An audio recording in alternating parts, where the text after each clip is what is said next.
Fala galera, tudo bom com vocês? Aqui quem fala é o Okla. Mais uma aula pra gente começar. E hoje a gente vai estar falando um pouquinho aqui. Inclusive a gente do Alquimia, na verdade eu também. Você já deve ter visto que eu já falei um pouco dessa plataforma. Mas a ideia, como eu falei, é fazer uma nova série. Onde nessa série a gente vai ter a utilização de várias ferramentas e tal. Então a gente vai criar um novo caminho, né, uma nova trilha de conhecimento paralela ao que a gente está fazendo, que é conhecer um servidor web. Então a gente já viu nas aulas passadas um pouco sobre como funciona uma aplicação, e aí agora a gente vai estar vendo, já que a gente tem um conhecimento básico agora, como tá entendendo e tentando explorar as possíveis falhas que possam estar acontecendo nesse servidor web. Tá? A gente vai estar vendo algumas coisas, algumas ferramentazinhas bem básicas, mas a ideia é que a gente não use ainda ferramentas. O uso de ferramentas vai ficar, né, para uma outra trilha de utilização de ferramentas específicas, onde eu vou estar falando especificamente de cada ferramenta e qual a sua atuação, tá? Então, vamos seguir aqui. A ideia é que vocês tenham um pouco de prática, para quem está seguindo nessa nova trilha, tenham um pouco de prática e utilizem já algumas ferramentas que a gente possa estar analisando. Então essa plataforma é bem interessante, ela tem vários níveis, a gente, claro, não vai estar fazendo todos os níveis hoje, até porque vocês ainda não têm conhecimento suficiente para fazer todos os níveis, mas nada impede que vocês possam estar, né, tentando e buscando esse conhecimento para tentar avançar o máximo que vocês podem, beleza?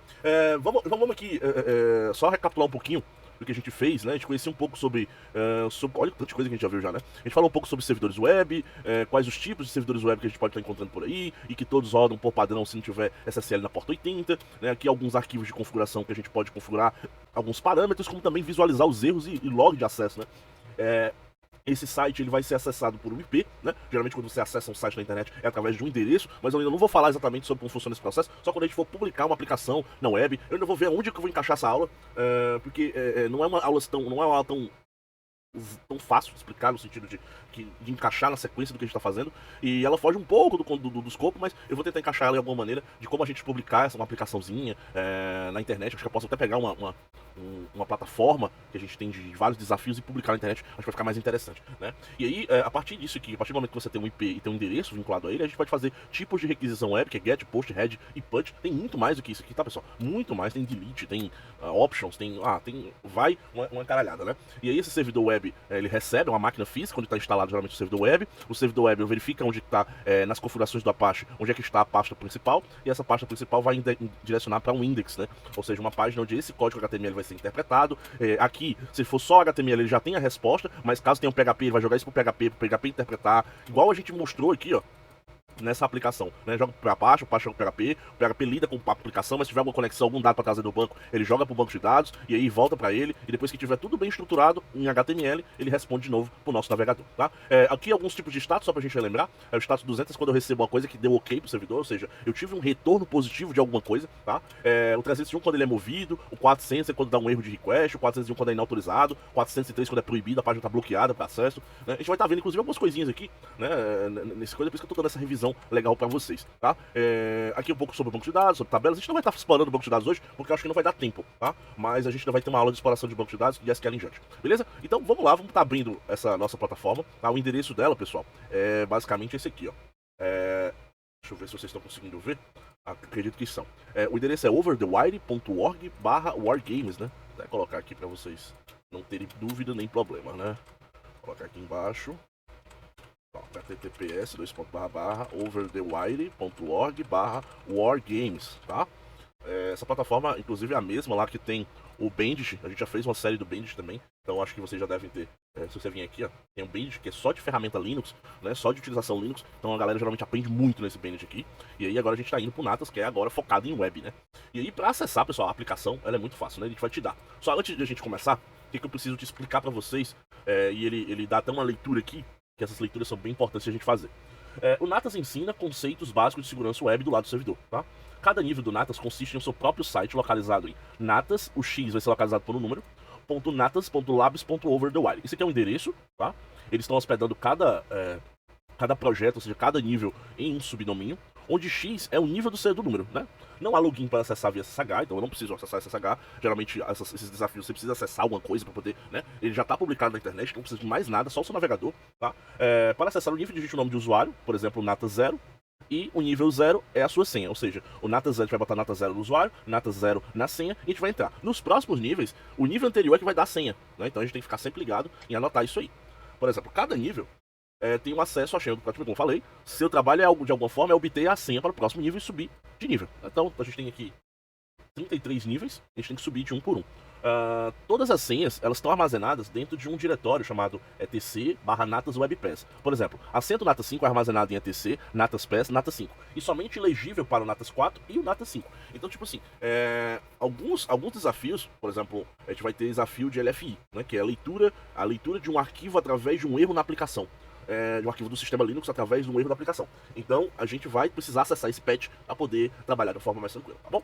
Então é isso, acho que são todos os pontos que a gente precisava saber. Então eu vou acessar aqui, eu não vou nem entrar, tô acessando via navegador, vou entrar no Kali, vou deixar do jeito que tá aqui também. Vou acessar por aqui, porque eu acho que aqui eu consigo ter um domínio maior, tá? Ó, aqui já deu um erro 400, tá? Por quê? Porque eu não coloquei o usuário e a senha na hora que ele pediu, ó. Então eu vou botar natas 0, natas 0. Entrei na aplicação. Então, outra coisa também que é muito importante a gente fazer é uma anotação, pessoal. São anotações sobre o projeto. Então, natas. A primeira senha, que é o natas, a senha vai ser natas 0, como eu falei. Já sei disso. Agora eu preciso atingir o natas 1, que vai me dar a senha nesse nível agora. Então, beleza. Aqui tá uma página web, não muito diferente, tá? Mas os primeiros níveis, como uma maneira de facilitar isso, ele te dá uma prévia, meio com a diquinha, tá? De como é que funciona o processo. Então, olha aqui, ó. Você pode procurar You Can Find the Password para o próximo nível nessa página. Então, você olha assim, poxa, legal, não tem aqui, não tem nada, mas será que não tem? Lembra-se lá que eu comentei que toda página web, ela é por trás, ela é um HTML, né? E aí, para você visualizar esse HTML no seu navegador, você pode clicar com o botão direito aqui, ó, fonte da página de exibição, Ctrl U, ó. Então, eu vou clicar, ó, e aí, pessoal, olha que legal aqui que a gente tem, né? A gente tem o mesmo escopo lá que a gente estudou. Olha como é a base, né? A base é super importante pra gente fazer tudo. Olha isso aqui. É isso, pessoal. É um body, um HTML, um head, um body. Ou seja, tudo tá aqui.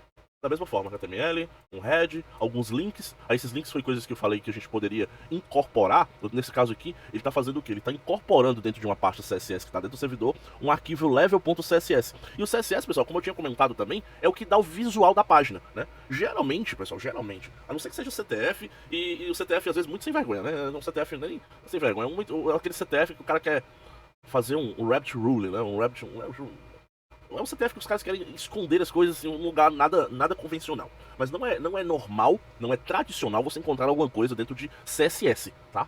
Mas, por desencargo de consciência, você pode clicar com o botão direito e isso aqui é uma coisa visível sem qualquer problema. Aqui o CSS, ó, aplicado àquela página, tá? É um pequeno CSS, não tem nada demais. Aqui, ó, tudo que tem style sheet como hell, aqui, ou seja, com esse atributo, e esse href aqui, ele pode ser algo interessante, tá?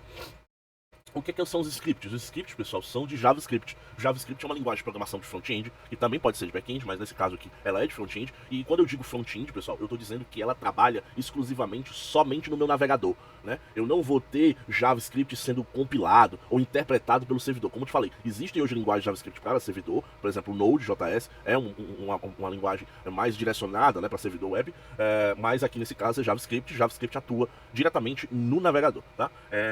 Então, aqui, ó, os 3 scripts aqui que são uma biblioteca jQuery, que geralmente é um framework meio que de desenvolvimento para agilizar algumas coisas, facilitar a utilização do JavaScript. Isso aqui, para quem já conhece, sabe que não tem nada demais, tá? E aqui o Natas, o outro tem alguma web shell aqui, que talvez tenha algum dado interessante, mas é só uma variável contendo basicamente um dado, como se fosse um array aqui, né? De dados, onde ele indica o nível e um peso, talvez, alguma coisa desse tipo. É alguma coisa da programação do próprio exemplo, né? Aqui novamente ele. Não tem mais nada de interessante. Aqui um script aberto, ou seja, um script escrito no próprio código, né? Que a gente chama de script JavaScript inline, né? Também não tem nada de... Aqui até tá a senha do nível atual, né? Acho que talvez a maneira de desbloquear o nível. E aí, pessoal, continuando aqui, tem um body, o H1, que é o título. Aí logo dentro de div, eu tenho um conteúdo, aquela frase lá. E aqui, pessoal, tem uma coisa interessante, olha que legal. Eu tenho aqui quando está dentro desses carinhas aqui, é uma espécie de comentário, né? Então, esses comentários, eles são utilizados exatamente quando eu quero esconder da visualização padrão, que no caso a visualização aqui, alguma informação, às vezes um botão, eu só quero que eles verifiquem esse botão, ou olhem esse botão, para quem sabe que esse botão tá lá, então o botão tá em teste, e eu não quero que ninguém veja esse botão por enquanto. Então eu coloco ele lá, mas só quem olhar o código-fonte que vai ver que ele tá oculto, entendeu? Então pode acontecer, pessoal, sinais ou características disso. Nesse caso aqui, ele colocou um comentário dizendo o seguinte, a senha para o próximo nível é essa. Então por isso que a dica era, procure no código, né, procure nessa página a senha. Então a gente já descobriu a senha para o próximo nível. Então é uma coisa bem tranquila. não tem muita dor de cabeça, tá? E aí, para poder ir pro próximo nível, a gente só precisa ir ali no navegador e digitar Natas 1. Deixa eu só beber uma aguinha aqui.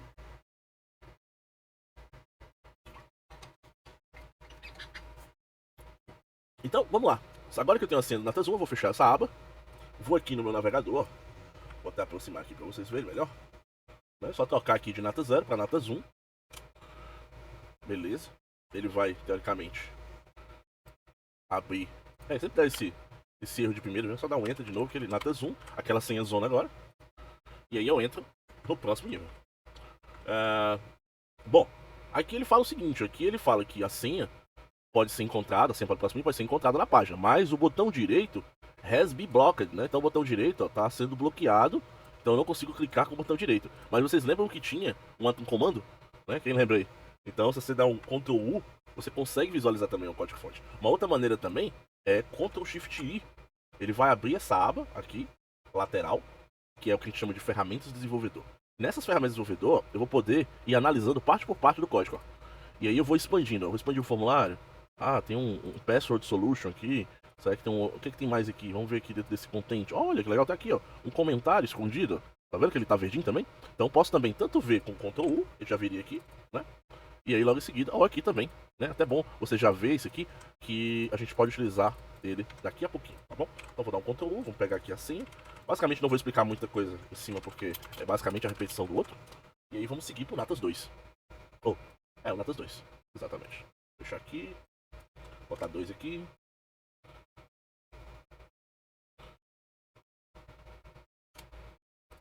Natas 2. Beleza. Agora, pessoal, é o seguinte.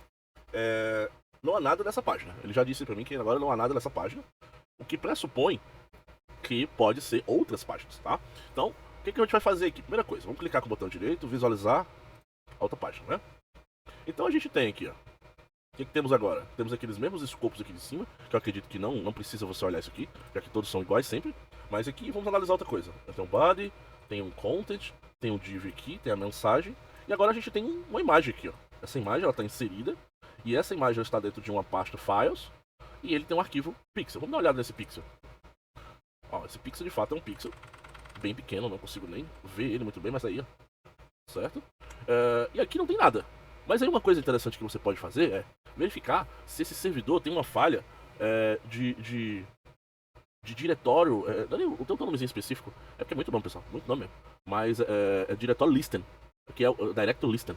Listing, né, de lista, de listing, é possível listar, listing director, eu consigo listar o conteúdo de um diretório, né, então, se você perceber aqui na URL, o que vai acontecer? Eu tenho aqui o endereço natas.labs.overthewire.org, aí aqui eu tenho um diretório, né, ou seja, eu poderia ter lá no meu servidor, lá na pasta raiz, aquela var, www.html, eu poderia ter criado uma pasta lá.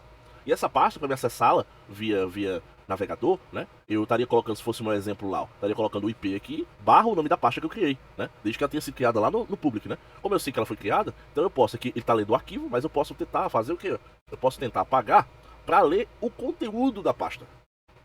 Certo? Então você dá um enter. Vamos ver o que aconteceu. Olha que legal. Ele tem um index off. O index off, ele é literalmente essa falha de director listing, né? Eu posso listar o conteúdo do diretório. Isso aqui é uma falha não da aplicação, pessoal, mas é uma falha do servidor, porque quando ele não encontra um arquivo index.txt, era para ele dar forbidden, né? Então, deixa eu dar uma olhada aqui, deixa eu ver se eu consigo fazer isso. Deixa eu ver se aqui vai ter a mesma falha. Aqui também vai ter index off. Acho que todo o servidor daqui vai ter, mas... Deixa eu ver se eu... vamos tentar acessar... Opa, pronto, vou tentar acessar aqui o... Dar um Ctrl aqui no TryHackMe. Pegar aqui uma... Vamos pegar o assets aqui, ó. Eu consigo ler o arquivo diretamente, mas se eu tirar... Ó, mesma coisa, tá? Aqui é o site do TryHackMe.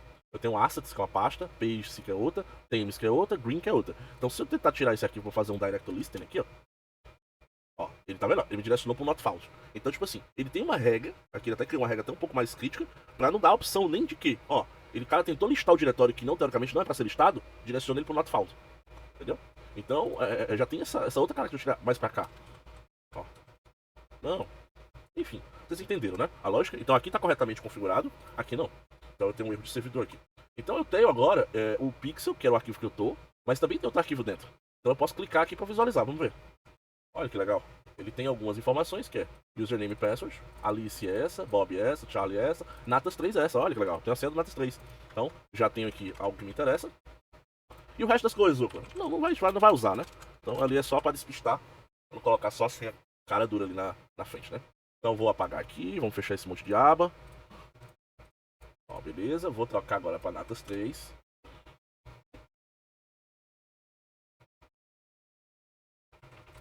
Natas 3. Natas 3, ok. Será que eu... Tá certo? Acho que tá certo, né? Natas 3. Aí, novamente, não há nada aqui nessa página, tá? Então vamos dar um Ctrl U. E aí, pessoal, agora vem uma coisa interessante, tá? Ele falou o seguinte, pra mim. Ele colocou um comentário, mas não colocou a senha.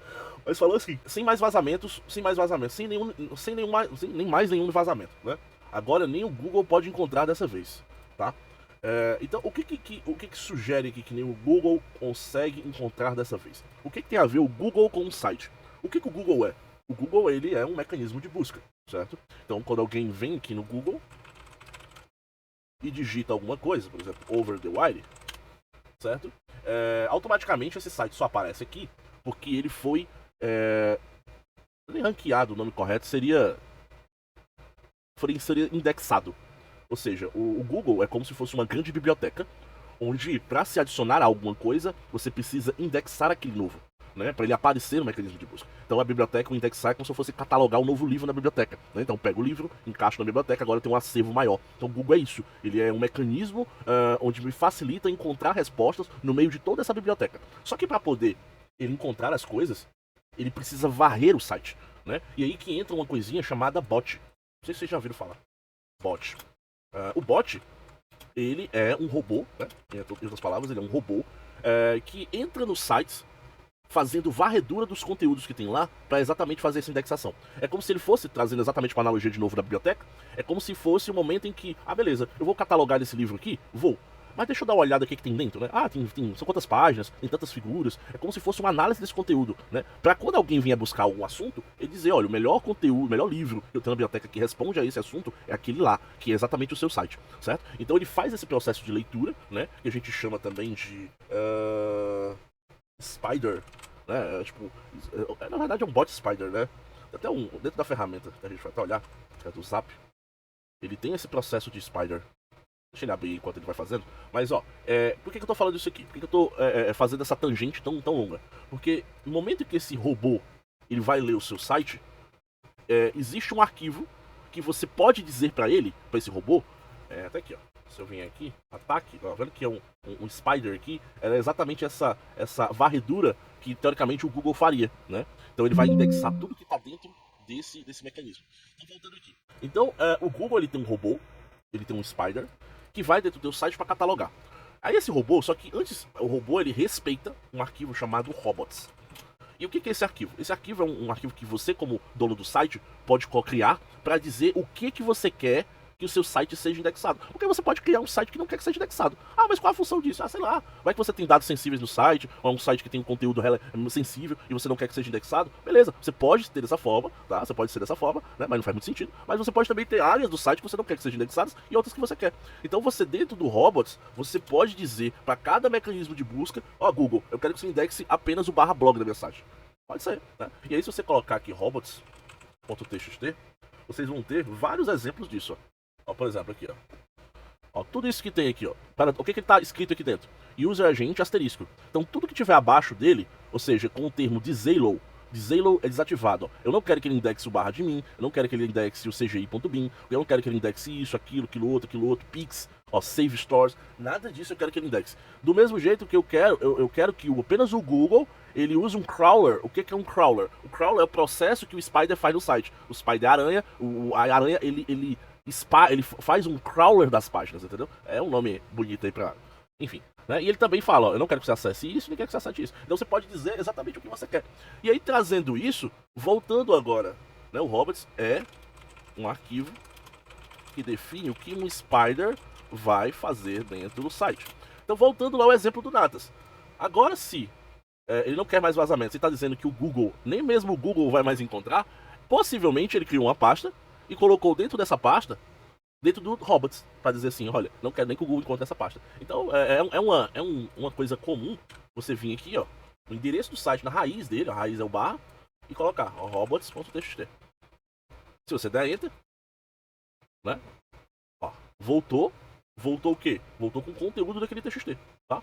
Então, ele tá dizendo aqui, ó, todos os user agents disable uma pasta chamada secret. Ah, quer dizer que eu posso usar o robots contra o cara que fez o site? Sim, se tiver alguma pasta secreta que não quer que o Google indexe de forma nenhuma, ele geralmente pode colocar ali e aquilo vai servir de munição pra gente. Pra gente exatamente pegar esses conteúdos e dar uma analisada, né? Pode ser que esteja alguma coisa secreta, né?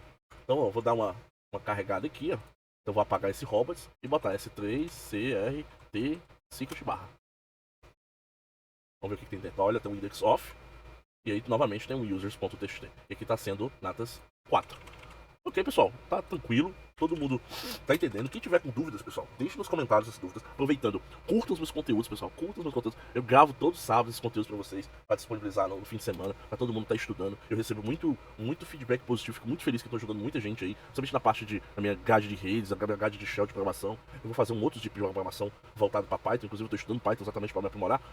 Mas a ideia é que vocês estejam utilizando isso e façam um estudo em sequência, né? O conteúdo ele tá todo sequencial de como você vai partir do zero, né? A única coisa que eu não falo ainda é arquitetura de computadores, mas é outra coisa que eu tô também estudando para que eu possa dar um conteúdo mais profundo, né? Não tão raso como muita gente faz aí por aí, beleza? Então, continuando aqui, vamos fazer aqui o Natas 4, eu vou apagar esse cara aqui, que eu não quero caçar essa raiz do Natas 4.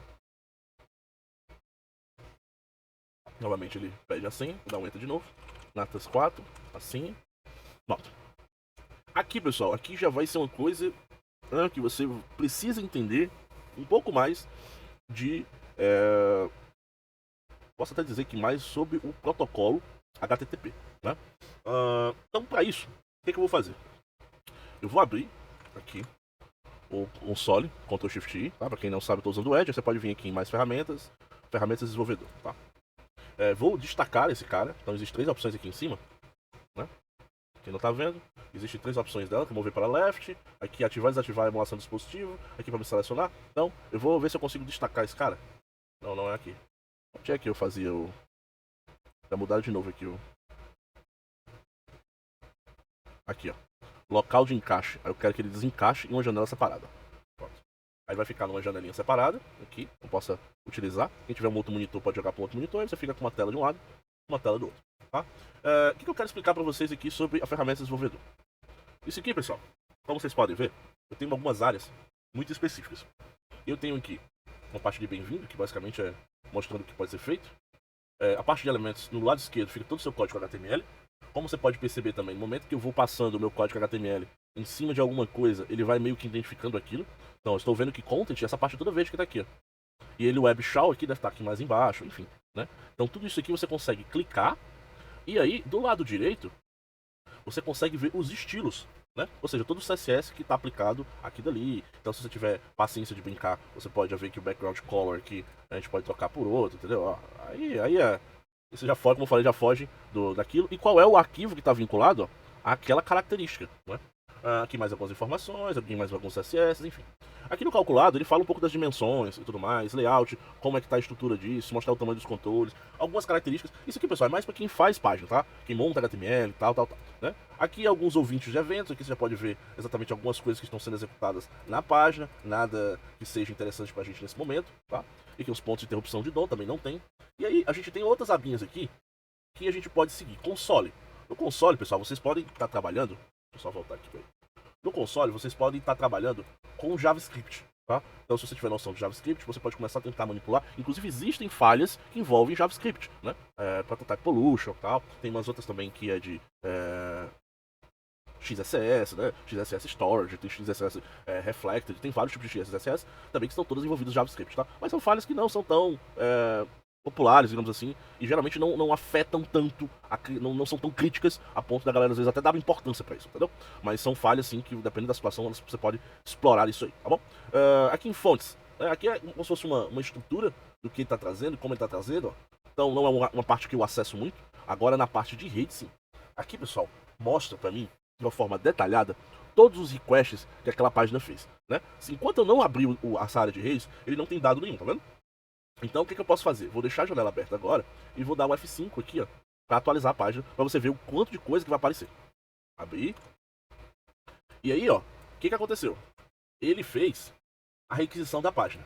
Pronto, ó. Essa parte azul aqui, toda foi a solicitação da página. Levou 300 e alguns milissegundos para poder ela carregar.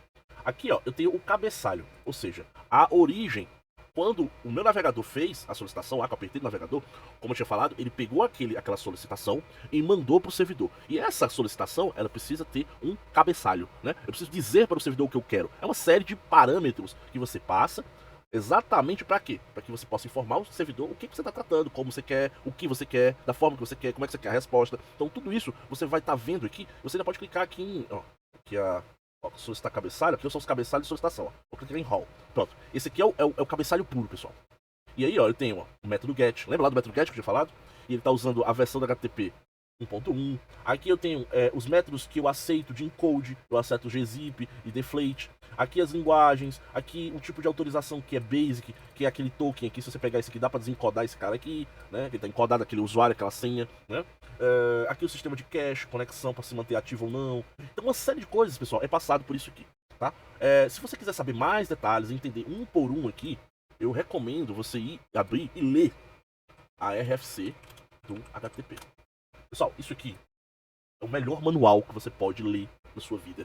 E aí eu falo, pessoal, isso aqui, às vezes o pessoal, mas tu leu isso aqui? Cara, não leio. Completo não. Mas quando eu preciso querer entender alguma coisa, ó, tá tudo aqui. Pessoal, isso aqui, os RFCs, pra quem não sabe, é exatamente o local onde, basicamente, os padrões foram criados. O protocolo HTTP, ele segue um padrão. Né? Todo protocolo, ele segue um padrão. E a documentação desse padrão tá aqui. Então, se você quiser entender, ó, o que o GET faz, o que o RED faz, o POST, o PUT, o DELETE, o TRACE, o CONNECT, tudo tá aqui. Preciso entender mais do GET, vamos lá.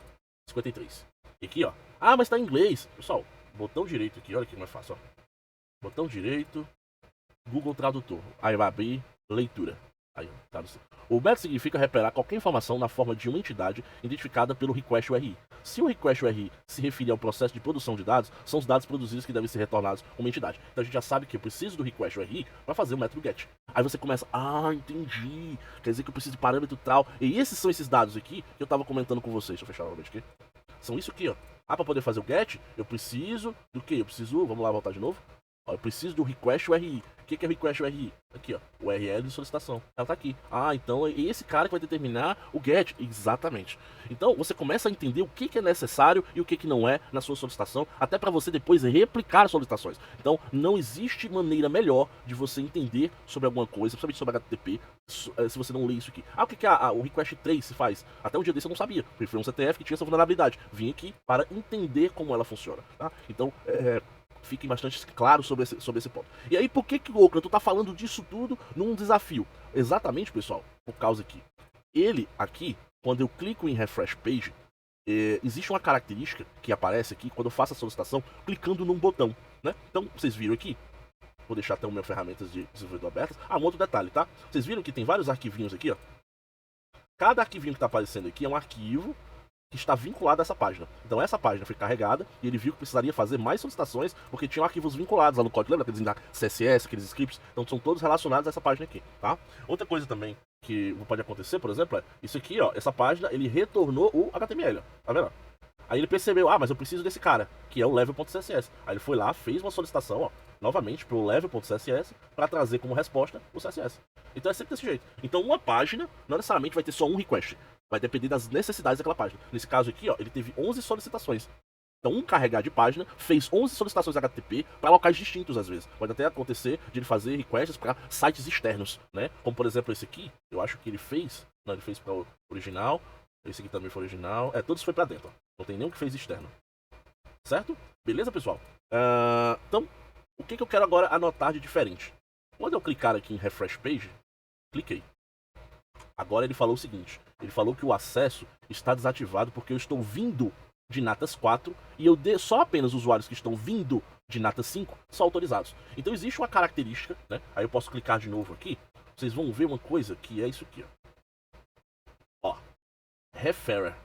O referrer, ele só aparece quando eu estou vindo de um lugar. Como assim vindo? Vamos supor que eu estava aqui, ó. Eu vim aqui Aí cliquei nesse link. Qual é o link atual que eu tô? Eu tô nesse aqui. Quando eu clicar nesse, eu fui para uma outra página, que possivelmente, né, se eu tivesse aberto o Ctrl Shift aqui, ia ter o refer da outra página anterior, para essa página saber da onde eu estava vindo. Então o cara, ele criou um mecanismo de segurança, entre aspas aqui, que é muito fácil de burlar. Por quê? Porque eu só preciso modificar o refer. Ou seja, da onde eu estou vindo. Ah, quer dizer que eu consigo customizar esses requests da HTTP? Sim, consegue. E eu consigo, às vezes, até através do próprio navegador. Né? Deixa eu dar uma olhada aqui, ver se eu vou conseguir através do próprio navegador. Vou tirar esse cara daqui. Então, vamos aqui. Então, eu vou vir aqui, ó. Botão direito, inspecionar. Mesma coisa, né? Vemos aqui em rede. Deixa eu ver aqui se ele já tá. Ó, tá aqui o refer. Agora, será que eu consigo replicar esse cara? Vamos ver aqui, ó. Cópia, editar e responder. Deixa eu ver. Ele abre uma outra aba aqui, ó. Onde eu tenho aqui, talvez em heads, o meu refer. Agora eu vou alterar aqui para 5, ó. E vou mandar novamente essa solicitação. Agora, vamos analisar aqui. Puxar mais para cima. Ó, ele não carregou, peraí, né? Status 200, body. Ó, vou. É porque aqui ele tá como se fosse. Deixa eu fazer o seguinte. Deixa eu fechar esse cara. Baixar ele novamente aqui. É esse mesmo que tem um refer? É. Editar e responder. Cópia. Acho que talvez eu vou precisar de fato abrir. É porque ele talvez ele não consegue. Aqui, ó. Ele não consegue fazer. Porque teoricamente eu só deveria mudar aqui para nota 5. Só que eu acho que. Acho que vai acabar tendo que abrir. Mas. Ó, buddy. Ó, deu. Teoricamente. Ó. Ele não conseguiu identificar, ó. Ele não conseguiu identificar aqui que eu tava vindo nota 5. Vamos fazer melhor. Aproveitar aqui. Eu tô aqui em nota 5. E aí eu vou abrir uma ferramenta chamada Zap. Tá aberto já, né? Eu tenho duas maneiras de fazer isso aqui. Só que eu vou fazer pela parte gráfica, porque talvez vai ser mais visualmente melhor pra vocês. Então aqui eu tenho o Zap. O Zap, pessoal, seria uma maneira de eu interceptar essas requisições e editar elas de uma maneira mais simples, tá? Então, ó, o que eu vou fazer aqui? Eu vou primeiro... já sei. Vou pegar esse cara aqui. Vou colocar dentro do meu Kali Linux, que já tá com, inclusive com o Zap aberto. Vou abrir aqui, ó. Natas 4. Ele vai pedir a senha, né? Natas 4. Natas 4. E aí, ó. Novamente eu caí naquela página. Beleza, sem problema nenhum. Só que agora, vocês percebem o seguinte, ó. Vou entrar aqui dentro. Pessoal, não se preocupem, que vai ter uma aula exclusiva falando sobre o Zap, tá? Aqui é só pra vocês perceberem o que a gente pode estar fazendo. Vou até apagar isso aqui também. Deixar sem nada, tá vendo? Tá sem 0 sites. Mas como eu instalei um plugin aqui, que é esse plugin aqui, ó, que é o FoxProx. Esse FoxProx está pegando todas as requisições que está vindo do meu Firefox e está encaminhando para uma porta local da minha máquina, que é a porta 8080. Essa porta 8080 é exatamente a porta em que o Zap abre toda vez que ele está aberto. Então é como se eu estivesse mandando a requisição pro Zap e o Zap encaminha pra internet. Então tudo que vai e volta, ele passa por mim, né? Eu sou meio que um homem do meio, né? Tem até uma vulnerabilidade que é exatamente chamada isso, né? Um homem do meio. Que é exatamente, eu fico no meio e fico interceptando os pacotes que vão vir dos dois lados. E eu consigo, né, fazer isso, só que de uma forma legal aqui. Eu tô fazendo pra mim, né? Então, eu vou dar um F5 aqui, ó.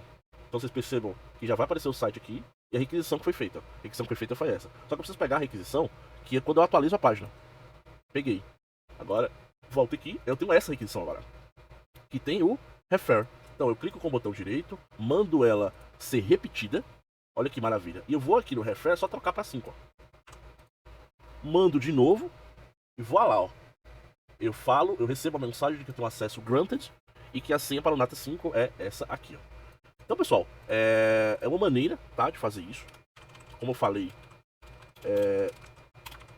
é simples, mas com a ferramenta fica mais fácil, né? Quando você tem a ferramenta certa e tudo mais. Então a gente vai estar falando exatamente dessa ferramenta. Eu gosto muito do Zap. Tem muita gente que recomenda o Burp Switch, mas eu não uso e nem recomendo o Burp Switch pela primeira coisa. Ah, ele não é bom? É bom. Ele é até um pouco melhor do que o Zap. Mesmo que eu tenha coisas que o Zap faz que ele não faz. Mas, Pelo menos eu acredito que tem uma ou duas coisinhas que ele não faz tão bem, né? Vou até corrigir, né? Ele não faz tão bem. Mas o Zap, por ser gratuito, ele faz muita coisa e é tão bom quanto o Burp. E o Burp é pago, né? Tem até a versão Community, que aí você tem tipo 70, 80% do software liberado a todas as funcionalidades de eficiência, né? Porque a parte de intruder lá é limitado, só vai fazer 10 requests. Então é uma coisa bem lenta pra quando você vai fazer um tipo de fuzzy, que é outra coisa que a gente vai estar fazendo. Mas enfim, pessoal, a ideia aqui era que vocês entendessem qual a importância de você ter uma ferramenta, de saber utilizar ela e a importância de você saber, né? Vamos ver aqui, ó, voltando aqui, o FSC, vamos supor que eu não soubesse o que é o refer. Aqui, ó. Deixa eu ver aqui. Eu poderia muito bem, ó, tá buscando exatamente daquele refer. Deixa eu ver aqui o nome exato. Talvez não esteja aqui. Mas a ideia, pessoal, é exatamente essa. Estou com dúvidas, vou lá. Ó. Index. Ó. Se tiver ainda mais dúvidas ainda, você pode simplesmente... Deixa eu ver se eu busco aqui. Tá com outro nome. Mas se tiver com dúvidas, coloca no chat GPT, tenta entender o que é cada coisa daquela, para exatamente vocês terem facilidade na hora de encontrar determinadas coisas. Porque às vezes no bloqueio cai algo muito simples, certo? Então, só pra gente finalizar, vamos fazer o Nata 5, tá? Nata 5.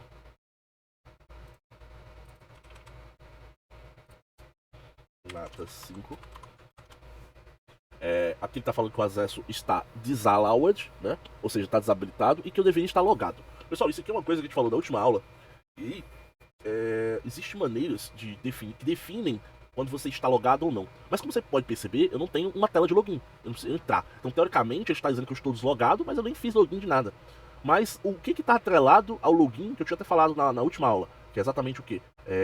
A parte de cookie, né? Cookie, sessão e tudo mais, que ele armazena senhas temporárias. E pode acontecer, pessoal, situações como essa aqui, em que você pode vir aqui em aplicativo, aí aqui na área de cookies, você clica na página e vai ter uma variável aqui, um cookie setado como logged in, onde 0 vai representar que não está logado e que 1 vai estar representado que ele vai estar logado. E aqui, ó, inclusive vão ter outras falhas que a gente pode até explorar em web, mas a ideia é, coloquei um aqui, setei o cookie, pronto, tive o acesso exatamente ao Nata 6. Então, pessoal, eu espero que vocês tenham gostado. Na próxima aula a gente vai tentar seguir com a parte de exploração de ferramentas, falar um pouco mais sobre algumas coisas que eu acho importante, mas a ideia é que a gente cada vez mais vá se familiarizando com esse processo de o que é um request, qual tipo de resposta, o que parâmetro precisa ter, o que não precisa, para que você possa estar cada vez mais fácil, né? Esteja mais internalizado em você. E quanto mais internalizado tiver, mais fácil vai ser para você encontrar essas ferramentas, essas falhas no processo de pentest. Beleza? Então, pessoal, muito obrigado aí. Até mais e tchau, tchau.